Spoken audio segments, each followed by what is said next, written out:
पुण्यातील गणेशोत्सवासाठी सुरू झालेल्या वादावर मुरलीधर मोहोळ यांनी भूमिका स्पष्ट केली आहे। ढोल ताशा वादन हे पारंपरिक वाद्य आहे, त्यावर कठोर निर्णय घेऊ नका अशा सूचना मुरलीधर मोहोळ यांनी पुणे पोलिसांना दिल्या आहेत। तर साऊंड हे सुद्धा मर्यादेपेक्षा वाजवले पाहिजेत। प्लाझ्मा आणि प्रेशर मीडियावर बंदीच असली पाहिजे।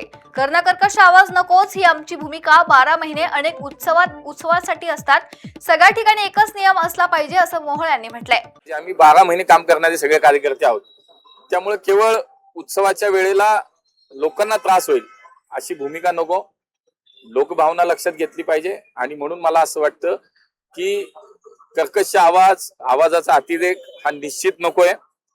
नागरिकांना हवा असलेलाच उत्सव आमचा झाला पाहिजे। त्यामुळे कार्यकर्ता म्हणून आणि एक पुणेकर म्हणून माझं निश्चित हे मत आहे की शेवटी ढोल ताशात आपलं पारंपरिक वाद्य आहे, त्यामुळे ढोल ताशाच्या बाबतीत सुद्धा पोलिसांनी फार कडक भूमिका घेऊ नये।